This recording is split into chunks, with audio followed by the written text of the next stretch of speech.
Good morning students. फिर से बात करते हैं मैग्नेटिक्स में।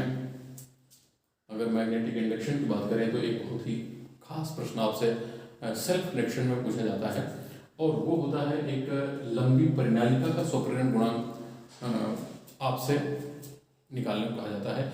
ठीक इसी तरह से एक वृत्तीय कुंडली के केंद्र पर भी स्वप्रेरण गुणांक निकालने को आपसे कहा जाता है।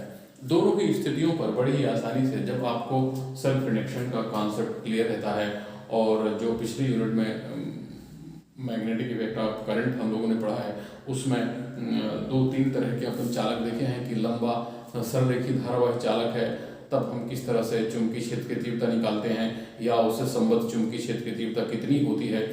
इसी तरह से अपन ये भी निकाल चुके हैं कि अगर समतल वृत्तीय कुंडली हो तो उसके केंद्र पर उसके अक्ष पर चुंबकीय क्षेत्र की तीव्रता कैसे निकालते हैं, वो कितनी होती है। और अगर कोई ये सोलेनॉइड हो, ये मतलब परिनालिका हो, तो उसके केंद्र पर उसके अक्ष के किसी बिंदु पर चुंबकीय क्षेत्र की तीव्रता कैसे निकालते हैं। यहाँ आपको एक चीज की जरूरत पड़ती है कि किसी परिनालिका के केंद्र पर जो चुंबकीय क्षेत्र की तीव्रता B है वो कितनी होती है, μ0 Ni, जहां इसमें μ0 है चुंबकनशीलता है, I प्रवाहित धारा है और n जो है प्रत्येक इकाई लंबाई पर उस कुंडली के फेरों की संख्या है, परिनालिका में कुंडली के फेरों की संख्या है। इस तरह से आपको ये चीज याद रखनी है।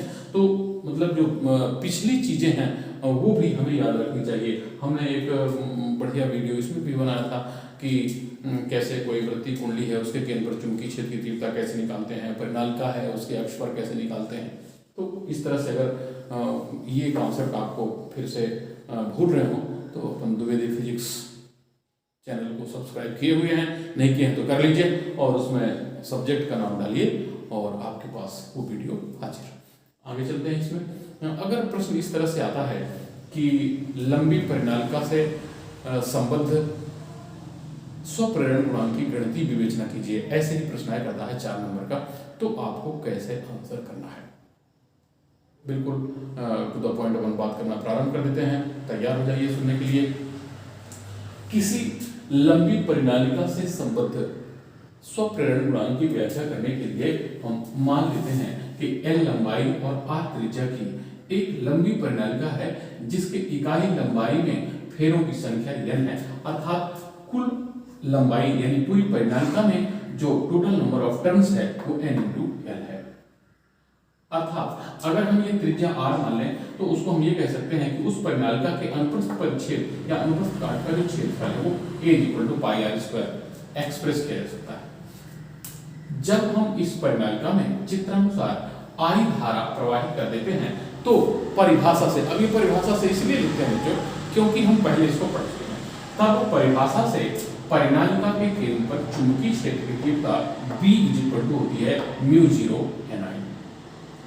अतः परिनालिका से संबद्ध जो चुंबकीय फ्लक्स है, चुंबकीय फ्लक्स की भी परिभाषा है phi = n × Ba, तो परिनालिका से बद्ध चुंबकीय फ्लक्स का मान phi = nBa जो डेफिनेशन है इसमें हमको B का मान रख देना है और इस तरह से nB का मान आपके पास है μ0 Ni इस तरह से।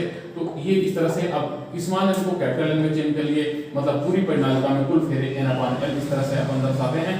तो n × μ0 n/L I × A, या इस तरह से लिख सकते हैं phi = μ0 वो n में n का गुणा होता है तो n² हो जाता है, तो n² L I × A।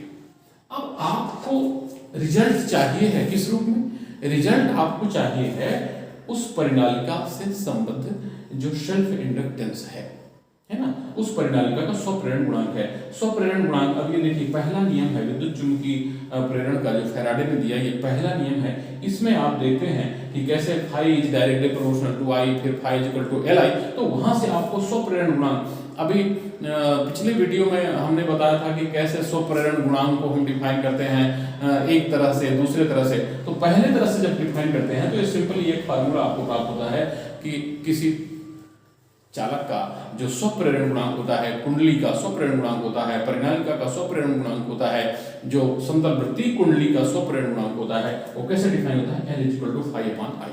phi की वैल्यू आपके पास है, उसमें आपने जब I को डिवाइड कर दिया तो ये I ऊपर और नीचे से कैंसिल आउट हो जाते हैं और आपके पास L इज इक्वल टू बचता है μ0 n square upon L into A. कभी कभी ऐसा भी कह देते हैं बच्चों, अगर हम ए की वैल्यू रख दें तो इसको ऐसा कह सकते हैं n square upon L into pi r square. तो अब इसमें तीनों चीजें हो गई, ये परिनालिका की लंबाई हो गई, कुल फेरों की संख्या हो गई, परिनालिका की त्रिज्या हो गई। इस तरह से ये सब, ये क्यों पूछा जाता है? कभी कभी बच्चों इसको आपको गणित ना पूछ के इसकी हिंदी पूछी जाती है, और उसका स्वरूप फिर क्या हो जाता है, किसी लंबी परिनालिका के स्वप्रेरण गुणांक को प्रभावित करने वाले कारकों का उल्लेख कीजिए और आपको 4 नंबर यहां से मिलना। अब आपको 4 नंबर मिलना है, लेकिन आप तो कहते हैं कि सर ये बड़ा सिंपल है, डेरिवेशन 4 नंबर ले लिए। लेकिन अगर आपसे अब डेरिवेशन पूछा नहीं गया भाई, आपसे कहा कि डेरिवेशन तो हमको मालूम है, आप उसको अफेक्टिंग जो एलिमेंट्स हैं उनको डिस्क्राइब करो, तो आपको कुछ नहीं करना है, ये फार्मूला आपको याद कर लेना है, क्या कि L is equal to μ0 n square upon L into A. तो फिर इसकी सहायता से आप बड़ी आसानी से फैक्टर्स, जितने फैक्टर्स आपसे कहे ना, आपको 5 नंबर चाहिए तो 5 फैक्टर दे दीजिए, 4 नंबर चाहिए तो 4 फैक्टर दे दीजिए। क्या देखिए, जो ऊपर है μ0 ऊपर है, n स्क्वायर ऊपर है, r स्क्वायर ऊपर है, तो ये क्या हो गए, L के समानुपाती हो गए भाई। कितने क्या हो गए, समानुपाती हो गए।